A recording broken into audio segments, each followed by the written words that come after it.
स्वागत है आप सभी का लर्न एंड फन पे, जहां पे टीचर्स आपको दिल और दिमाग दोनों से पढ़ाते हैं। और आज हम लोग मिले हैं laws of motion lecture number 2 के लिए। लेक्चर नंबर 1 में हमने बहुत बेसिक बात की कि फोर्स क्या होता है, फोर्स के इफेक्ट्स क्या होते हैं, फोर्स के टाइप्स क्या होते हैं। न्यूटन जी का फर्स्ट लॉ भी हमने पढ़ लिया था।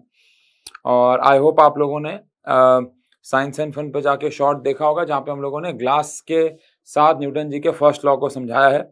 और वहाँ पे मैंने अभी हाल ही में कल ही एक शो, अगर आप ये वीडियो आज ही देख रहे हैं, आज ही आई है ये, आज तारीख है 9 सितंबर। तो अगर आप इस वीडियो को आज ही देख रहे हैं, आज तारीख 9 सितंबर है, 9 है क्या, 9 होगी, ठीक है। तो अगर आप इस वीडियो को आज ही देख रहे हैं तो मैंने कल एक शॉर्ट डाला है जहाँ पे हम लोगों ने एक्सटर्नल फोर्स को समझा एक बाल्टी की मदद से। चलो वो तो बात है, लेकिन आज हम लोग क्या पढ़ने वाले हैं। आज हम लोग सबसे पहले तो कंसेप्ट ऑफ मोमेंटम पढ़ेंगे, उसके बाद न्यूटन जी का सेकंड लॉ पढ़ेंगे, उसके बाद न्यूटन जी का थर्ड लॉ पढ़ेंगे, और अगर टाइम बच जाता है तो law of conservation of momentum भी पढ़ लेंगे। चलो शुरू करते हैं। सबसे पहले बात करते हैं कि देखो होता क्या है कि जब हम न्यूटन जी के फर्स्ट लॉ को पढ़ते हैं तो उसके बाद हम सीधा सेकंड लॉ पे नहीं जा सकते, हमें पढ़ना होता है कंसेप्ट ऑफ मोमेंटम। अब कंसेप्ट ऑफ मोमेंटम की अगर बात की जाए तो कई बच्चों को बहुत बड़ी गलतफहमी है मोमेंटम को लेके। मैं समझाता हूँ कैसे। अगर मैं यहाँ पे बात करूं मोमेंटम के बारे में, तो कई बच्चे कह देते हैं कि मोमेंटम का मतलब होता है product of mass and velocity. Although आज हम न्यूटन जी के सेकंड लॉ की तरफ चलेंगे, उसके एप्लीकेशंस पढ़ेंगे, लेकिन उससे पहले हमें समझना होगा न्यूटन जी के सेकंड लॉ से पहले हमें बात करनी होगी मोमेंटम के बारे में। तो मोमेंटम क्या होता है? मोमेंटम को कई बच्चे कहते हैं product of mass and velocity, जो कि बिल्कुल ठीक भी है, गलत नहीं है, गलत बिल्कुल नहीं है। मोमेंटम का फॉर्मूला ही मास इंटू वेलोसिटी होता है। बट ये तो मैथमेटिकल स्टेटमेंट हो गई। अगर हमें मोमेंटम को समझना हो तो क्या हम ऐसा कह सकते हैं कि momentum is power of motion. एक मोशन में कितनी पावर पैदा हो रही, not power exactly, this is not exactly the power, but the आप कह सकते हैं इम्पैक्ट ऑफ मोशन, या मोशन का कितना इम्पैक्ट हो रहा है। मान लो एक भारी ऑब्जेक्ट है और वो दीवार पर जाकर टकराता है, और एक हल्का ऑब्जेक्ट जाकर टकराता है सेम वेलोसिटी से, तो भारी वाला जो ऑब्जेक्ट है वो ज्यादा पावर, ज्यादा इम्पैक्ट पैदा करेगा। वहीं पे अगर दो सेम मास के ऑब्जेक्ट हैं, लेकिन एक तेज जाता है एक धीरे जाता है, तो जो तेज जाता है वो ज्यादा इम्पैक्ट जो है वो उसके ऊपर पैदा करेगा। मैथमेटिकली बात करें तो हम सबको पता ही है कि शायद मोमेंटम, सबको ही पता होगा अब तक तो, कि मोमेंटम जो होता है वो प्रोडक्ट ऑफ मास एंड अगर वेलोसिटी है तो ऐसे लिख सकते हैं। अब मोमेंटम को हम लोग रिप्रेजेंट करते हैं किससे? P से। मास को हम लोग रिप्रेजेंट करते हैं M से, और वेलोसिटी को हम लोग रिप्रेजेंट करते हैं V से। तो उस हिसाब से P यानी कि मोमेंटम इज इक्वल टू आ गया मास इनटू में वेलोसिटी। अब अगर इस हिसाब से इसकी SI यूनिट के बारे में बात की जाए तो मास की SI यूनिट kg है और वेलोसिटी की SI यूनिट मीटर पर सेकेंड है। तो इसकी SI यूनिट kg मीटर पर सेकेंड हो जाएगी। बहुत बेसिक सी बात है, ठीक है जी। इसके बाद अगर हम लोग बात करें कि if a body is at rest,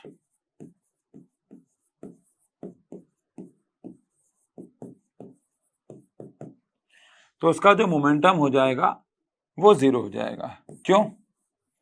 क्योंकि मोमेंटम का फॉर्मूला है मास इनटू वेलोसिटी, और अगर एक ऑब्जेक्ट रेस्ट पे होगा तो उसकी वेलोसिटी क्या हो जाएगी? जीरो, तो उसका मोमेंटम भी क्या हो जाएगा? जीरो। लेकिन मास जीरो नहीं हो सकता, तो एक ऑब्जेक्ट अगर रेस्ट पे है तो ही उसका मोमेंटम आप जीरो कर सकते हो, अदरवाइज कोई और ऑप्शन नहीं है। अगर वो मोशन में है, मूव कर रहा है, तो उसका मोमेंटम जीरो हो ही नहीं सकता, उसका मोमेंटम हो गए। कुछ सवाल ऐसे किताबों में लिखे होते हैं कि एक छोटी सी बुलेट है, वो एक इंसान की जान ले सकती है, ऑल्दो इसका कितना कम मास होता है, तो उससे आप कैसे एक्सप्लेन करेंगे?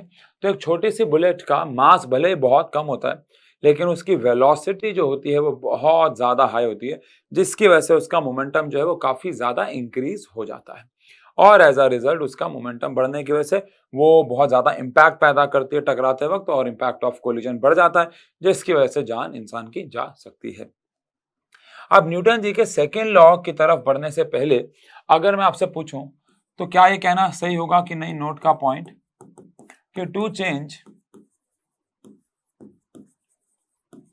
मोमेंटम ऑफ अ बॉडी, अगर मुझे किसी भी बॉडी का मोमेंटम चेंज करना है, then we have to apply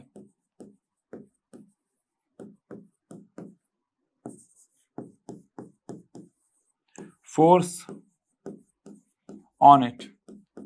अगर मुझे किसी भी बॉडी का मोमेंटम जो है वो चेंज करना है, मान लो मुझे किसी बॉडी के, देखो मोमेंटम का फॉर्मूला क्या है, मास इनटू वेलोसिटी। तो अगर मुझे किसी बॉडी का मोमेंटम जो है वो चेंज करना है, तो मास तो देखा जाए तो चेंज नहीं हो सकता। एक बॉल है, उसका मास आप चेंज नहीं करोगे, काट पीट के तोड़ दिया फोड़ दिया वो तो अलग बात है, उसके अंदर मिट्टी भर दी वो अलग बात है। लेकिन overall practically speaking we can not change mass, but yes we can change velocity. और उसके लिए हमें क्या अप्लाई करनी पड़ेगी, न्यूटन जी के फर्स्ट लॉ के हिसाब से फोर्स। यानी अगर मैं किसी ऑब्जेक्ट का मोमेंटम चेंज करना चाहता हूं तो मुझे उस पर फोर्स तो लगानी पड़ेगी। बिना फोर्स लगाए उसके मोमेंटम को चेंज नहीं किया जा सकता। बिना फोर्स लगाए उसके मोमेंटम को चेंज करना मुश्किल ही नहीं, नामुमकिन है, क्योंकि फोर्स नहीं लगाओगे तो भैया वेलोसिटी चेंज नहीं होगी, वेलोसिटी चेंज नहीं होगी तो मोमेंटम चेंज नहीं होगा। अच्छा, अब इसी कंसेप्ट के ऊपर लागू होता है हमारा न्यूटन जी का second law, Newton second law. अब वाह क्या स्पेलिंग लिख रहा हूं मैं न्यूटन जी की, न्यूटन जी होंगे अभी मेरे को सेब फेंक के मारेंगे वही वाला, न्यूटन सेकेंड लॉ। अब न्यूटन जी का सेकेंड लॉ क्या कहता है, न्यूटन जी का सेकेंड लॉ कहता है, बहुत सिंपल है लॉ, पता नहीं क्यों बच्चे इसे इतना कॉम्प्लिकेटेड बना देते हैं। ये लॉ कहता है कि rate of change of velocity is directly proportional to force applied in same direction, force applied in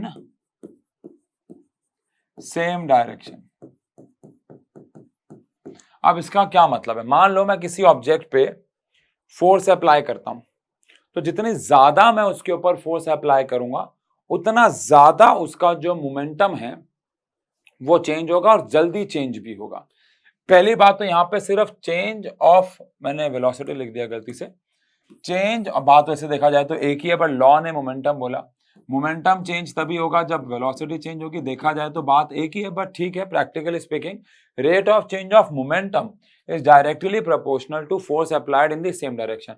अब यहाँ पे रेट का मतलब होता है डिवाइड बाय टाइम, यानी कम से कम समय पे अगर मैं किसी ऑब्जेक्ट पे ज्यादा से ज्यादा फोर्स लगाऊं तो उसका मोमेंटम ज्यादा से ज्यादा चेंज होगा।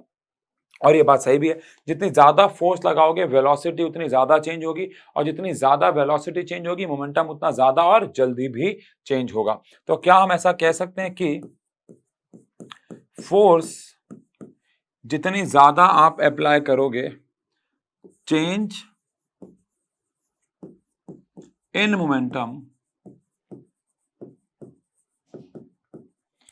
उतना ज्यादा होगा पर यूनिट टाइम। फोर्स आप जितनी ज्यादा अप्लाई करोगे, यानी force is directly proportional to change in momentum upon time. जितना ज्यादा आप फोर्स अप्लाई करोगे उतना चेंज इन मोमेंटम अपॉन में टाइम, टाइम को मत भूलना, सारा खेल ही अपॉन में टाइम का है। तो force is directly proportional to change in momentum upon में टाइम, यानी कि rate of change of momentum. अब इसका रिवर्स भी है, देखो मैं अभी तक ऐसे बोल रहे हैं जितनी ज्यादा फोर्स अप्लाई करेंगे उतना जल्दी मोमेंटम चेंज होगा, इसका रिवर्स भी तो है ना, जितना जल्दी मोमेंटम चेंज करोगे उतनी ज्यादा फोर्स लगेगी, बात एक ही है। और इसी के ऊपर हमारे पास न्यूटन जी के सेकेंड लॉ की 3 एप्लीकेशंस आती हैं। ये सारी एप्लीकेशंस आपने पहले सुनी होंगी, बस मैं यहाँ पे आपको लिखवा रहा हूं। जैसे पहली एप्लीकेशन है सीट बेल्ट।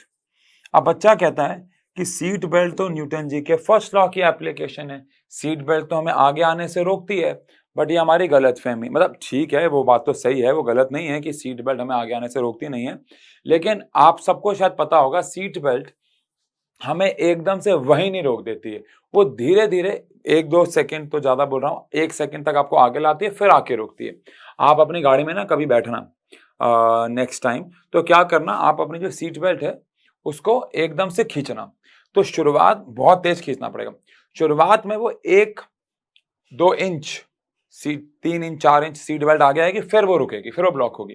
तो यही खेल है, अगर सीट बेल्ट वहीं की वहीं रुक गई तो टाइम बहुत कम होगा, मोमेंटम बहुत जल्दी चेंज हो जाएगा, और मोमेंटम बहुत जल्दी चेंज होगा तो फोर्स बहुत ज्यादा अप्लाई होगी, और फिर एज अ रिजल्ट आपको सीट बेल्ट से ही चोट लग सकती है। भले आगे आने से वो आपको रोक देगी, आपका मुंह डैशबोर्ड पे शीशे पे नहीं टकराएगा, लेकिन वो आप सीट बेल्ट आपको नुकसान पहुंचा सकती है। सेकेंड एप्लीकेशन अगर मैं इसकी बात करूं तो कैचिंग अ बॉल, जब एक फील्डर, एक विकेट कीपर एक बॉल को कैच करता है, इवन जब दो लेबर ईंटें फेंकते हैं तो वो ईंटें कैच कर रहे होते हैं, कोई भी चीज यार, जैसे एक बच्चा है ऊपर आपने फेंका, नीचे आता है, उसे ऐसे करते हो, बॉल को क्रिकेटर ऐसे करता है, विकेट कीपर बॉल को कैच करते हुए हाथ को पीछे ले जाता है, इससे क्या होता है सोचो। अगर मान लो एक विकेट कीपर ने बॉल को सीधा वहीं पकड़ लिया, धोनी जी ने बॉल को सीधा वहीं पकड़ लिया, सॉरी कैमरे पे हाथ लग रहा होगा, धोनी जी ने बॉल को सीधा वहीं पकड़ लिया, उससे क्या होगा, मोमेंटम बहुत जल्दी चेंज हो जाएगा, टाइम बहुत कम लगेगा, फोर्स बहुत ज्यादा लगेगी, हाथ पे चोट लग सकती है, इसलिए हाथ को पीछे ले जाते हैं, जिससे धीरे धीरे मोमेंटम चेंज होता है, टाइम बढ़ जाता है, टाइम बढ़ जाएगा तो ऑटोमेटिकली फोर्स कम हो जाएगी। और थर्ड एप्लीकेशन आती है हमारे पास, जो लॉन्ग जंप करते हैं, जो हाई जंप करते हैं, उनको नीचे गद्दे दिए जाते हैं, मैट्रेस दी जाती है, सैंड दी जाती है ना, गद्दे दिए जाते हैं, आप कह सकते हैं कुशन दिए जाते हैं। ऐसा क्यों? क्योंकि अगर वो गिरे और सीधा फ्लोर पे गिरे तो एक फ्लोर बहुत हार्ड है ना, एकदम से गिरते ही मोमेंटम बहुत जल्दी चेंज हो जाएगा, और अगर गिरते ही मोमेंटम बहुत जल्दी चेंज हो गया तो फिर क्या होगा आपको पता ही है, शायद एक बहुत बड़ी प्रॉब्लम हो जाएगी। प्रॉब्लम ये हो जाएगी कि फोर्स बहुत ज्यादा लगेगी, और अगर फोर्स बहुत ज्यादा लगेगी तो क्या होगा, मान लो हुआ क्या कि आप लॉन्ग जंप हाई जंप करते हुए यार सीधा फ्लोर पे जैसे फ्लोर पे गिरे, फ्लोर तो हार्ड है, उसने तो आपका एकदम से मोमेंटम क्या कर दिया, कम, गिरते ही आपका मोमेंटम कम हो गया, टाइम बहुत कम है, मोमेंटम बहुत जल्दी चेंज हुआ, फोर्स बहुत ज्यादा लगेगी, और एज अ रिजल्ट आपको चोट लग सकती है। लेकिन गद्दे होंगे, मिट्टी होगी, आप उस पर गिरोगे, धीरे धीरे धसोगे, धीरे धीरे से कहने का होता है 1 सेकंड 2 सेकंड आपको लगेंगे धसने में, और एज अ रिजल्ट मोमेंटम जो है वो धीरे चेंज होगा, rate of change of momentum कम हो जाएगा, जिसकी वजह से फोर्स जो है वो कम अप्लाई होगी। सिंपल है, कोई ज्यादा मुश्किल नहीं है, ठीक है। तो ये हमारा खेल होगा। लेकिन हम न्यूटन जी के सेकेंड लॉ से एक फॉर्मूला बना सकते हैं, वो क्या है, force is directly proportional to change in momentum upon में टाइम है, कूल है। अब force is directly proportional to, मैं मोमेंटम को मास इनटू वेलोसिटी लिख सकता हूं, mass into final velocity, mass into initial velocity, इससे हमें चेंज इन मोमेंटम मिल जाएगा। ये फाइनल मोमेंटम है और ये इनिशियल मोमेंटम है, तो final momentum minus initial momentum upon में टाइम से मुझे फोर्स मिल जाएगी। ओके कूल है। मास कॉमन आ गया, v माइनस यू अपॉन में डेल्टा टी, इसे तो शायद आप सब जानते होंगे, ये एक्सेलरेशन है, तो force is proportional to mass into में एक्सेलरेशन, प्रोपोर्शनल का साइन हटाएंगे, इक्वल लगाएंगे तो एक कांस्टेंट लगाना पड़ेगा, और न्यूटन जी ने जब इस कांस्टेंट की वैल्यू निकाली तो लगभग 1 आई, और इसीलिए बच्चों हमारे पास फोर्स का एक बहुत बेहतरीन फॉर्मूला आ गया, F is equal to M A. Force का एक बहुत बेहतरीन फॉर्मूला आ गया हमारे पास, F is equal to M A, F is equal to M A is the formula of the force. Done है, कूल है, ओके डन, ठीक है, कोई दिक्कत ही नहीं है। अब अगर मैं यहाँ पे F is equal to M A, अगर मुझे आपको पूछे कि न्यूटन जी का सेकंड लॉ क्या है, तो मैं ऐसे भी बोल सकता हूँ कि rate of change of momentum is directly proportional to force applied in the same direction. या अगर मुझसे कोई न्यूमेरिकली नहीं पूछ रहा है, मतलब मेरे से एग्जाम में कोई टेस्ट वेस्ट नहीं ले रहा है, ऐसे कोई पूछता है कि what is Newton second law, तो आप F is equal to M A भी बोल सकते हो, ये भी न्यूटन जी के सेकंड लॉ का ही एक रूप है। ओके डन है। तो ये हुआ न्यूटन जी का सेकंड लॉ, इसकी 3 एप्लीकेशन हुई। न्यूटन जी के सेकंड लॉ का बहुत, एक्चुअली आप ऐसा कह सकते हो आगे आने वाला पूरा का पूरा चैप्टर न्यूटन जी के सेकंड लॉ के ऊपर ही बेस्ड है, आप ऐसा कह सकते हो आने वाला आगे वाला पूरा का पूरा chapter is basically based on Newton second law, हाँ ऐसा कहा जा सकता है। और हम ये भी प्रूव करने वाले हैं, आपको पता नहीं है शायद, कि Newton second law is the real law, मतलब न्यूटन जी के सेकेंड लॉ में ही फर्स्ट लॉ छुपा हुआ है, और न्यूटन जी के सेकेंड लॉ में ही हमारा थर्ड लॉ भी छुपा हुआ है। यही कारण है कि न्यूटन जी के सेकेंड लॉ को हम रियल लॉ ऑफ मोशन भी कहते हैं। चलो ठीक है, आगे बढ़ेंगे, लेकिन उससे पहले बात करेंगे Newton third law of motion की। मेरे हिसाब से शायद आप भी मेरी बात से सहमत होंगे, न्यूटन जी का जो थर्ड लॉ है वो बच्चों को सबसे ज़्यादा इजी, सबसे ज़्यादा आसान लगता है। सेकेंड लॉ आप सबको पता है, every action has equal and opposite reaction, यानी अगर एक ऑब्जेक्ट मान लो मेरे पास एक ऑब्जेक्ट है ना, ये सबको पता है यार, every action has equal and opposite reaction. अगर ये ऑब्जेक्ट दूसरे ऑब्जेक्ट पे, मान लो ये फर्स्ट ऑब्जेक्ट है, सेकंड ऑब्जेक्ट है, फर्स्ट वाला ऑब्जेक्ट सेकंड वाले ऑब्जेक्ट पे अगर फोर्स लगाता है F1 और सेकंड वाला फर्स्ट वाले पे लगाता है मान लो F2, तो इस लॉ के हिसाब से पहली बात तो F1 और F2 बराबर होंगे, यानी every action has equal and opposite reaction में पहली बात तो दोनों की फोर्स बराबर होगी, और दूसरी बात ये ऑपोजिट भी होगी, तो किसी एक के आगे आपको माइनस लगाना होगा। Every action has equal and opposite reaction, her action का इक्वल और अपोजिट रिएक्शन है, पहली बात। दूसरी बात, हर एक्शन का इक्वल और अपोजिट रिएक्शन तो है, ठीक है, ओके, समझ में आता है, लेकिन इसको विजुअलाइज कैसे करेंगे? इसको विजुअलाइज ऐसे करेंगे कि अगर मेरे पास एक दीवार है, एक वॉल है, और एक वॉल पे मैंने एक बॉल को हिट किया, मारा, तो एक बॉल जो है वो वॉल पे गई, टकराई, टकराते वक्त उसने लगाया एक्शन, जो लगा रहे हैं वो एक्शन है, उसके बाद जो हमें मिलता है वो है रिएक्शन, यानी बॉल ने वॉल पे फोर्स लगाई, जिसको बोला गया एक्शन, लेकिन वॉल ने जो बॉल पे फोर्स लगाई वो है reaction. Every action has equal and opposite reaction, तो बॉल मारी दीवार पे, तो बॉल वापस आ गई, तो बॉल ने जब फोर्स लगाई दीवार पे, तो दीवार ने भी फोर्स लगाई बॉल पे। दीवार क्यों नहीं हिली? आप सबको पता है उसका मास बहुत ज्यादा है, लेकिन बॉल वापस क्यों आई? क्योंकि उसका मास बहुत कम है, उस पर फोर्स लग गई, जिसकी वजह से वो बैकवर्ड डायरेक्शन में आ गई। ये डेली लाइफ एग्जांपल की हम बात कर रहे हैं। अब आप अगर दीवार को जोर से पुश करोगे तो ना आप पीछे जाओगे ना दीवार पीछे जाएगी, बट अगर आप पैरों में स्केट्स पहन लो, स्केट बोर्ड रख लो और फिर आप धक्का मारो तो आप पीछे भी जाओगे, ऑब्वियसली बात है, because every action has equal and opposite reaction, तो आप बैकवर्ड डायरेक्शन में भी जाओगे, आप पीछे भी जाओगे, because for every action there is equal and opposite reaction. तो हर एक्शन का रिएक्शन तो मिलता है, इसकी अभी हम एप्लीकेशन पढ़ेंगे तो आपको एक्शन रिएक्शन फोर्सेस के बारे में और समझ में आएगा, लेकिन उससे पहले थोड़ा सा क्लैरिफिकेशन ले लेते हैं कि एक्शन रिएक्शन फोर्सेस हमेशा लगती हैं कि नहीं, और क्या वो हमेशा इक्वल और अपोजिट होती हैं। अब जैसे कि अर्थ है और यहाँ पे एक ऑब्जेक्ट है, मान लो 100 ग्राम का, और अर्थ आपको पता ही है 6 इंटू में 10 की पावर 24 kgs की है। अब अगर मैं इस ऑब्जेक्ट को छोड़ दूंगा, सबको पता है ये ऑब्जेक्ट नीचे आएगा, अर्थ इसे अपनी तरफ नीचे की तरफ खींच लेगी with some force, and that force is with some force, and that force is F is, let us suppose, थोड़ी देर के लिए ऐसा मान लेते हैं, दैट फोर्स इज 1 न्यूटन। अगर अर्थ इस ऑब्जेक्ट को 1 न्यूटन की फोर्स से खींच रही है, तो मेरा सवाल सिर्फ इतना है प्यारा सा कि क्या ये ऑब्जेक्ट भी अर्थ को 1 न्यूटन से ऊपर खींच रहा होगा, यस और नो? अगर 1 न्यूटन के फोर्स से ऑब्जेक्ट, अर्थ जो है इस ऑब्जेक्ट को 1 न्यूटन से अगर खींच रही है, तो क्या इसका रिवर्स भी पॉसिबल होगा? मतलब इसका रिवर्स मतलब ये अर्थ, चलो ठीक है, ओके, 1 न्यूटन की फोर्स से ये मास नीचे आ रहा है, तो क्या ऑब्जेक्ट भी अर्थ पे 1 न्यूटन अपवर्ड डायरेक्शन में फोर्स लगाएगा कि नहीं?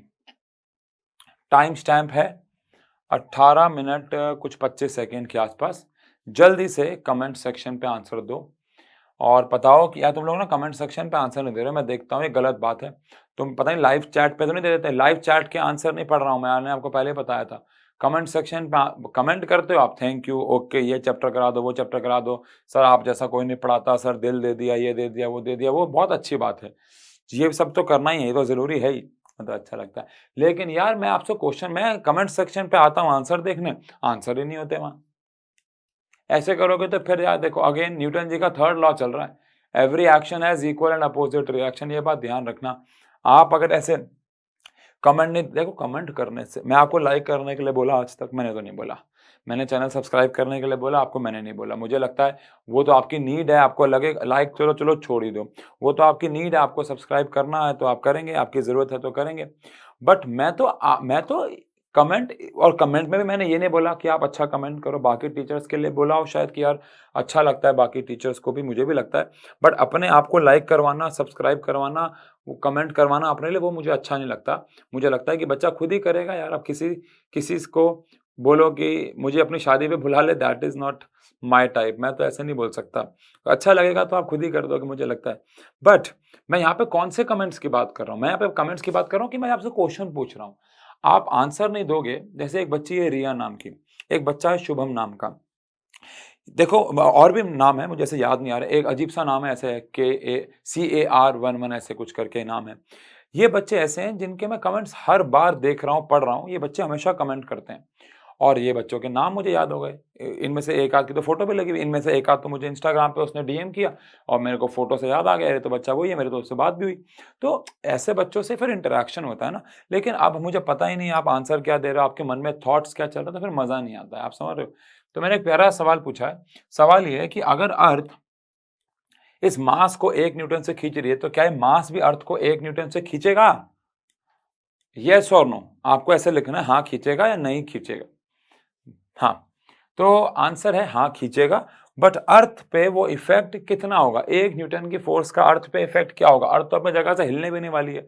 अर्थ का मास नहीं देख रहे हो आप, 6 × में 10⁻24 kg है। मजाक चल रहा है क्या? अर्थ को आपको क्या लगता है अर्थ हिल जाएगी? ना ना ना ना ना, it is not possible, it is not possible. तो इसीलिए आप न्यूटन जी का थर्ड लॉ हर जगह वैलिड, न्यूटन जी के सारे लॉ हर जगह वैलिड है भाई। ऐसा थोड़ी है इस केस में लगेगा नहीं, हर जगह लगेगा।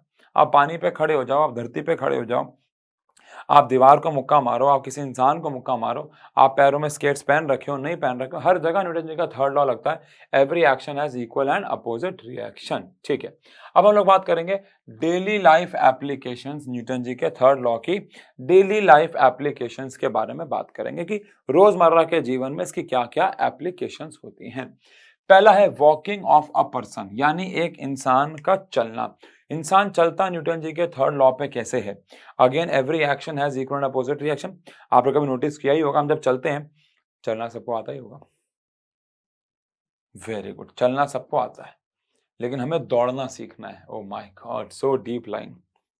कोई बात नहीं बच्चों, मैं ये कह रहा हूं कि आपने जमीन पे जब हम चलते हैं तो एक्चुअली हमने एक्शन लगाया, every action has equal and opposite reaction. तो ये जमीन है, आप जब चलते हो तो पीछे क्या लगाते हो? एक्शन, और at for every action there is equal and opposite reaction.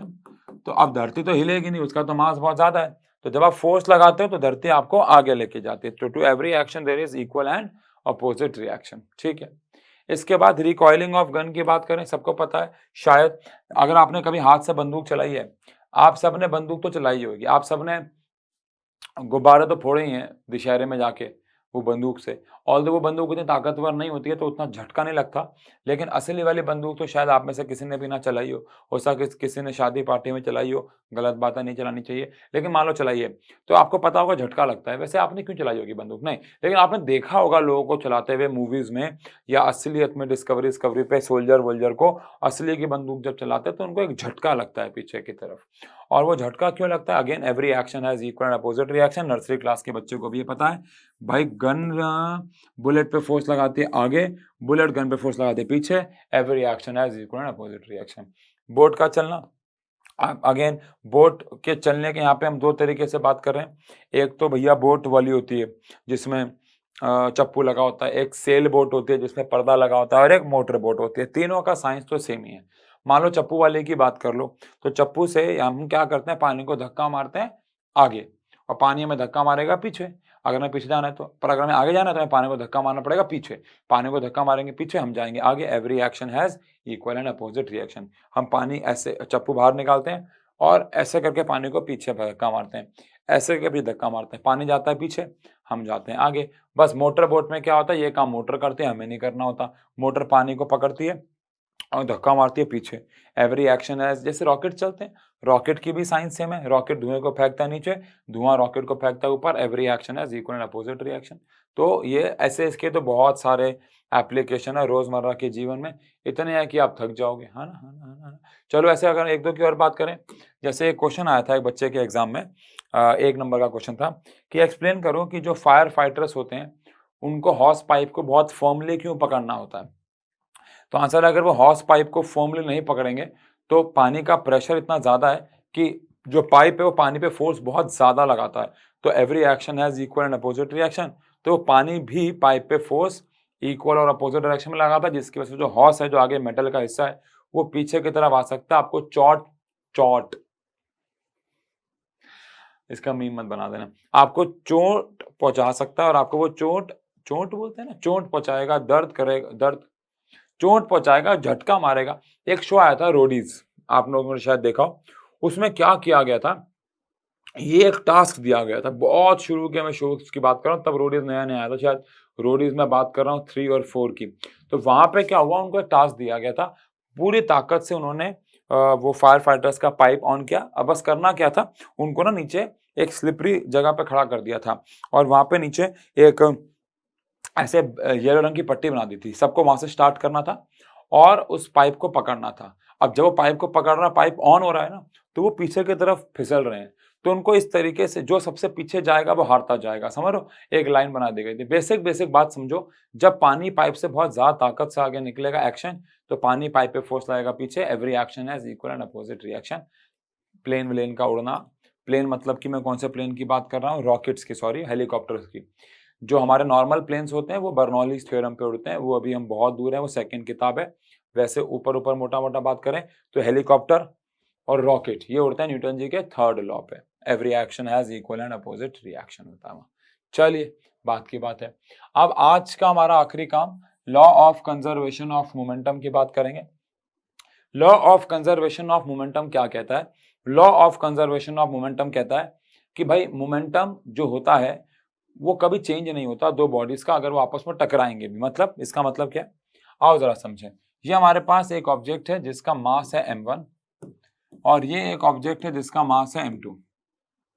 ये दोनों आपस में टकरा गए, टकराने के बाद जो इनका मास रहेगा वो तो सेम ही रहेगा, टकराने के बाद इनका जो मास रहेगा वो सेम रहेगा। इसकी वेलोसिटी हो जाएगी u1, इसकी वेलोसिटी हो जाएगी u2, इसकी वेलोसिटी हो जाएगी v1 और इसकी वेलोसिटी हो जाएगी v2 आफ्टर कोलिजन। कोलिजन के बाद मास तो चेंज नहीं होगा ना। अब आप कहोगे मास तो चेंज होगा, कैसे होगा, मास तो चेंज ही नहीं होगा। अबे मास क्यों चेंज होगा, टूट गया फूट गया वो सब तो अलग बात होती है ना भाई, वैसे थोड़ी ना मास चेंज जाएगा। और ये इसका v1 लेकिन टक्कर होने के बाद आफ्टर कोलिजन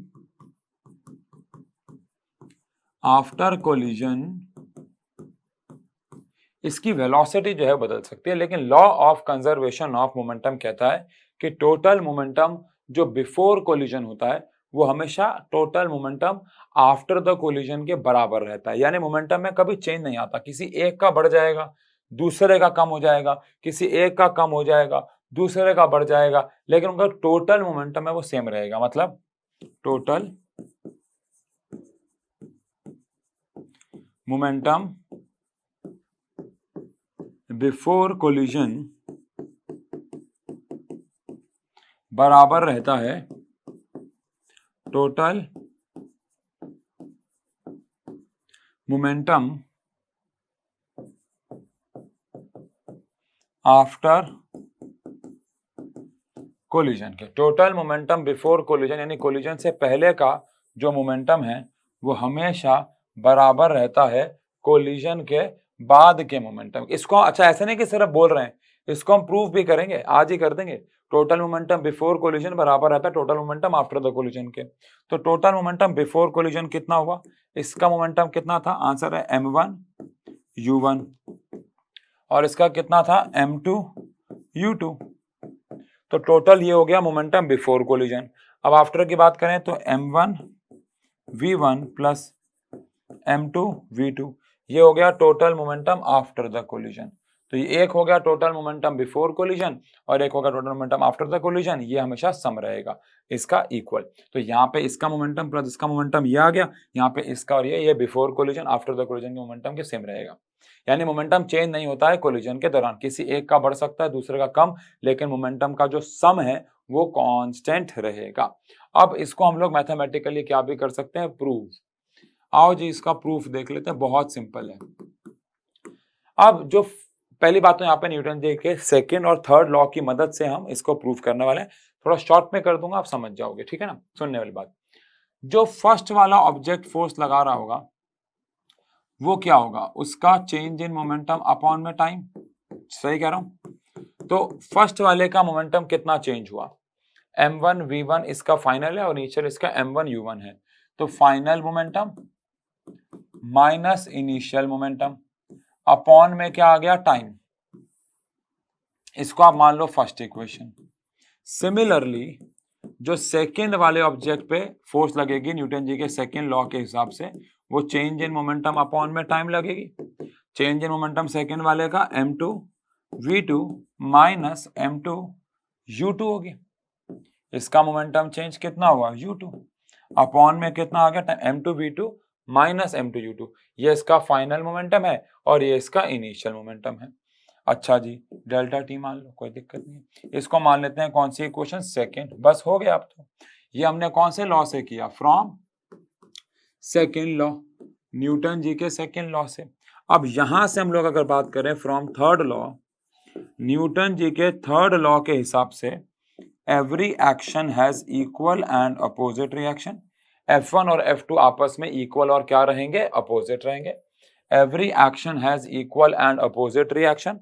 न्यूटन जी के थर्ड लॉ के हिसाब से हर एक्शन और रिएक्शन बराबर रहेगा, तो m1 v1 minus m1 u1 upon में time is equal to minus of m2 v2 minus m2 u2 upon में टाइम आ जाएगा। बेसिक बात ये है, ठीक है जी। अब डेल्टा टी से डेल्टा टी कैंसिल हो गया, यह आ गया m1 v1 minus m1 u1 और ये आ गया m2 v2 प्लस ये माइनस का हो गया और ये प्लस m2 u2। अब हम क्या करेंगे, u वालों को एक तरफ ले लेंगे, v वालों को एक तरफ, तो ये आ गया m1 v1 plus m2 v2 और ये आ गया m1 u1 plus m2 u2। और देखा जाए तो ये हमने प्रूव कर दिया law of conservation of momentum. कैसे, ये क्या है, टोटल मोमेंटम बिफोर कोलिजन और ये क्या है, total momentum after the collision. तो total momentum before collision is always equal to total momentum after the collision रहता है। कोलिजन से पहले का मोमेंटम हमेशा बराबर रहेगा कोलिजन के बाद के मोमेंटम के। ये हम लोगों ने समझा भी कॉमन सेंस से कि यार अगर टक्कर होगी एक की, अगर एक जाकर टकराया तो एक की वेलोसिटी कम हो जाएगी, दूसरे की बढ़ जाएगी, लेकिन मोमेंटम सेम रहेगा। लेकिन हम इसको मैथमेटिकली भी प्रूव कर सकते हैं कुछ इस प्रकार से। डन है, ओके, कोई दिक्कत परेशानी, पक्का। तो यहाँ पे मैंने आपको जैसा कि बताया था कि इस चैप्टर में दो फेज आएंगे। पहला फेज है जो कि हमें 9th क्लास का है, तो ये हमारा जो सेकेंड लेक्चर हुआ, फर्स्ट लेक्चर और सेकेंड लेक्चर, ये दोनों के दोनों लेक्चर हमारे देखा जाए तो 9th के लेक्चर्स हैं, यानी इनका लेना देना 9th से है। ये सारी 9th की पढ़ाई है। प्रैक्टिकली स्पीकिंग ये डेल्टा वेल्टा के साइन हटा दें तो 9th के बच्चों को भी ऐसे ही पढ़ाएंगे हम, है ना। लेकिन अगली क्लास से जो हम पढ़ना शुरू करेंगे, अगले लेक्चर से जो हम पढ़ना शुरू करेंगे, वो सारी की सारी पढ़ाई न्यू होगी, नई होगी, जो आपने 9th में नहीं पढ़ी होगी। जैसे मैं कुछ एग्जांपल लेता हूँ, इम्पल्स आपने नाम भी नहीं सुना, मतलब 9th में। लिफ्ट के केसेस, हमें कब हल्का महसूस होता है, कब भारी महसूस होता है। फ्रिक्शन के type and how to calculate friction. आज तक हम सिर्फ फ्रिक्शन के बारे में पढ़ते आए हैं, लेकिन अब हम फ्रिक्शन को कैलकुलेट करना भी सीख जाएंगे। तो ऐसी बहुत सारी और चीजें, banking of road, without friction कैसे गाड़ी चक्कर काटेगी, एंड ऑल। तो ये सारी चीजें हमें इस चैप्टर में जो है वो पढ़नी रहेंगी। डन है जी। तो मिलते हैं अगले लेक्चर में। ये लेक्चर इतना ही करते हैं आज, क्योंकि हम लेक्चर 3 से नया जीवन शुरू करेंगे तो ज्यादा मजा आएगा। और प्लीज इतना आप लोग साथ साथ पढ़ते रहें। अगले लेक्चर में मिलेंगे और एक नया फेज शुरू करेंगे इस चैप्टर का, जो कि 9th में आपने नहीं पढ़ा था। Thank you so much.